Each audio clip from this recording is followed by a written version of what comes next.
कांग्रेस की भी यही समस्या है। कांग्रेस हमेशा नकारात्मक राजनीति करती है। निश्चित रूप से प्रधानमंत्री नरेंद्र मोदी होंगे और दिल्ली का चुनाव अरविंद केजरीवाल बनाम नरेंद्र मोदी होने जा रहा है। दिल्ली में विधानसभा चुनाव को लेकर सियासी संग्राम जारी है। अरविंद केजरीवाल जी भी इस चुनाव में थोड़ा डरे हुए लग रहे हैं, क्योंकि बीजेपी और कांग्रेस दोनों ही इस बार सत्ता में वापस आने के लिए पूरी कोशिश कर रहे हैं। इस बीच लोगों के मन में एक सवाल है कि संजीवनी योजना, महिला सम्मान योजना, ऑटो वालों को अरविंद केजरीवाल द्वारा जो वादे किए गए हैं और जो मंदिर में पुजारियों के लिए सम्मान राशि देने का जो वादा किया है, इसके पीछे अरविंद केजरीवाल जी की क्या रणनीति है और इससे क्या नुकसान होगा, इसी मुद्दे पर आज हम बात करेंगे। बात करने के लिए हमारे साथ मौजूद हैं चेतना मंच के संपादक आरपी रघुवंशी सर। नमस्कार सर, अरविंद केजरीवाल जी ने अभी दिल्ली प्रदेश की जनता को वादे किए हैं दिल्ली विधानसभा चुनाव को लेकर, सम्मान योजना, महिला सम्मान योजना और अभी पुजारियों के लिए एक सम्मान राशि। तो इसके पीछे उनकी क्या रणनीति है और इससे क्या नुकसान होगा? देखिए, दिल्ली विधानसभा का ये जो चुनाव है, ये चुनाव कई मायनों में बहुत महत्वपूर्ण चुनाव होने वाला है। सबसे महत्वपूर्ण बात यह है कि इस चुनाव पर इस बार आम आदमी पार्टी का अस्तित्व दांव पर लगा है। आम आदमी पार्टी के नेताओं को लगातार जेल जाना पड़ा, लंबे समय तक जेल में रहना पड़ा, मुख्यमंत्री को कुर्सी छोड़नी पड़ी, वो तमाम चीजें जनता के सामने हैं। लेकिन इस बार यदि आम आदमी पार्टी दिल्ली में सरकार नहीं बना पाती, जो उसका मूल आधार है, देश की राजधानी दिल्ली का प्रदेश, तो फिर आम आदमी पार्टी के खत्म होने का सिलसिला शुरू हो जाएगा जी। ये बात आम आदमी पार्टी बहुत अच्छे से जानती है। इसलिए आम आदमी पार्टी के जितने रणनीतिकार हैं, और आपको पता है कि मुख्य रणनीतिकार अरविंद केजरीवाल है। अरविंद केजरीवाल ही वो व्यक्ति है जो एक बड़े सामाजिक आंदोलन के कंधों पे चढ़ करके एक राजनेता बना। अन्ना हजारे के कंधों पे चढ़ा, एक सामाजिक आंदोलन खड़ा किया और ये कहकर के खड़ा किया कि हम इस देश की राजनीति को बदलना चाहते हैं, हम इस देश की राजनीति से भ्रष्टाचार खत्म करना चाहते हैं, हम इस देश की राजनीति को बहुत पवित्र बनाना चाहते हैं। एक ऑल्टरनेट पॉलिटिक्स का प्रयास किया और उस प्रयास में सफल हुए, जनता का समर्थन मिला, दिल्ली के मुख्यमंत्री बने। ना केवल एक बार बल्कि दो बार मुख्यमंत्री बने। इस बार उनकी पूरी शक्ति इस काम पर लगी है कि दिल्ली में किसी भी प्रकार से चुनाव जीतना है, और चुनाव जीतने के लिए जितने वायदे, जितने नए नए नारे, जितनी सौगातें जनता को दी जा सकती हैं, उन्होंने देने का सिलसिला शुरू कर दिया है। इस देने में भाजपा के पास एक बहुत बड़ा संगठन है, एक बहुत बड़ी व्यवस्था है, केंद्र में उनकी सरकार है, दिल्ली में उनका उपराज्यपाल बैठा है, तो वो लगातार रोड़े अटकाने का काम भी बखूबी कर रही है भारतीय जनता पार्टी।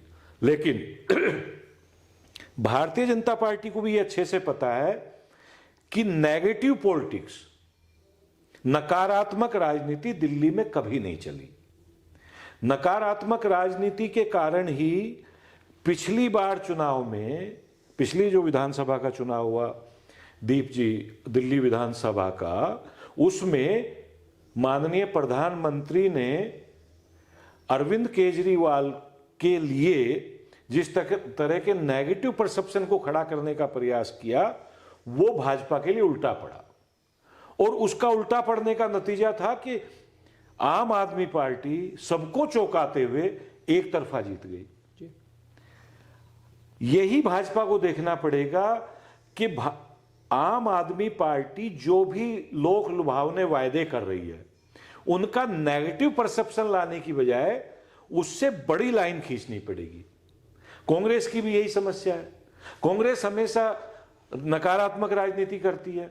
अब आप देखिए, आम आदमी पार्टी ने पुजारियों और ग्रंथियों के लिए जो सम्मान निधि योजना शुरू की, उस पे कांग्रेस का केवल एक पलटवार है कि साहब मुल्ला मौलवियों के लिए क्यों नहीं हुआ। जी। प्रदर्शन हो गया अरविंद केजरीवाल के घर के बाहर, मुख्यमंत्री के घर के बाहर, कि मुल्ला मौलवियों के लिए भी वेतन होना चाहिए। तो ये नेगेटिव परसेप्शन है, ये नहीं चलेगा और इसका सीधा लाभ आम आदमी पार्टी को होने वाला है, ऐसा मुझे लगता है। अच्छा सर, इस चुनाव में जैसे अभी जो लोकसभा चुनाव था, आम आदमी पार्टी और कांग्रेस ने मिलकर वो चुनाव लड़ा था दिल्ली में।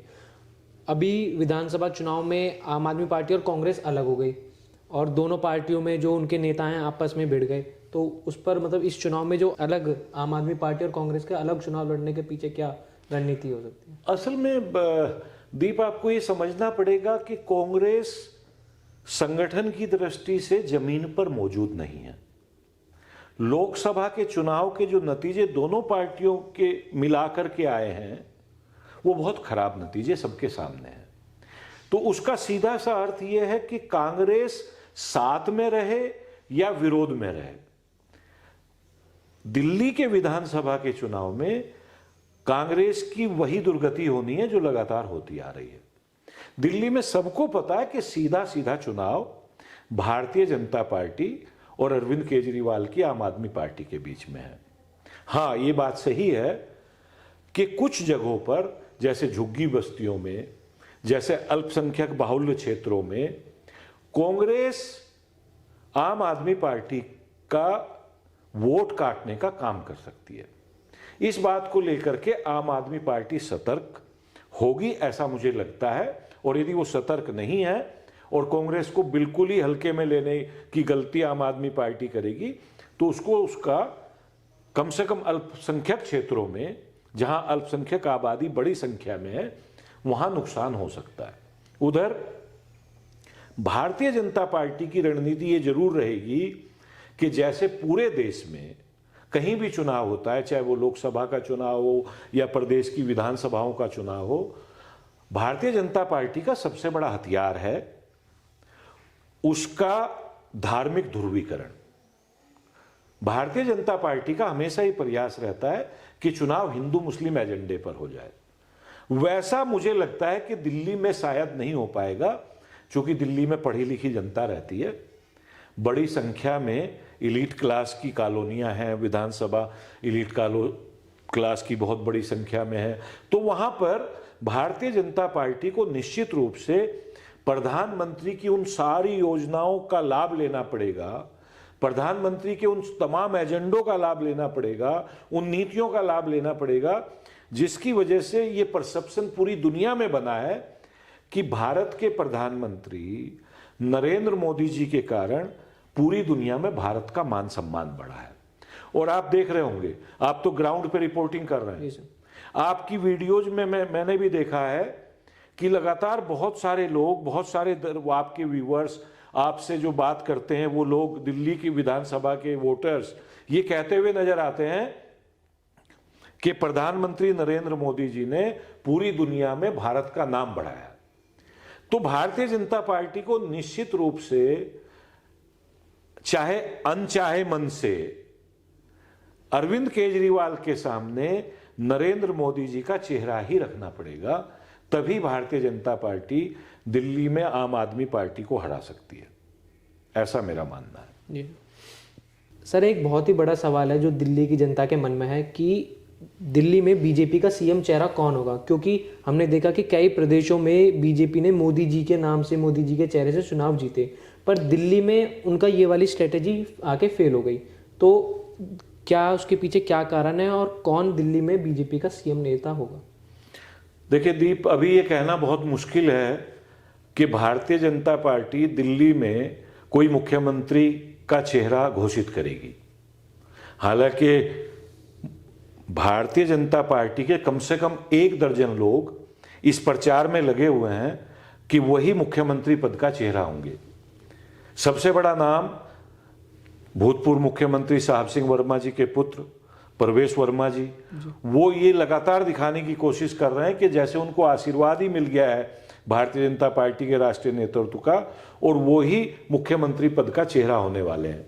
लेकिन मेरी फिर मान्यता है कि दिल्ली के चुनाव को शायद भारतीय जनता पार्टी बिना मुख्यमंत्री का चेहरा घोषित करे हुए नरेंद्र मोदी के चेहरे पर लड़ेगी और नरेंद्र मोदी का चेहरा ही आज की तारीख में भारतीय जनता पार्टी के पास वो चेहरा है जो किसी भी विपरीत परिस्थिति में, किसी भी मुश्किल परिस्थिति में किसी भी प्रदेश का चुनाव भारतीय जनता पार्टी को जिता सकती है। और ये हमने पीछे देखा भी है। मुझे पूरी उम्मीद है कि भारतीय जनता पार्टी दिल्ली में बिना मुख्यमंत्री का नाम लिए चुनाव में उतरेगी और उसके प्रचार के केंद्र में निश्चित रूप से प्रधानमंत्री नरेंद्र मोदी होंगे और दिल्ली का चुनाव अरविंद केजरीवाल बनाम नरेंद्र मोदी होने जा रहा है। जी सर, इस वीडियो में बस इतना ही। इस वीडियो पर आपकी क्या राय है हमें कमेंट बॉक्स में ज़रूर बताएं और ऐसी ही वीडियोस देखने के लिए चेतना मंच के चैनल को सब्सक्राइब करें। धन्यवाद।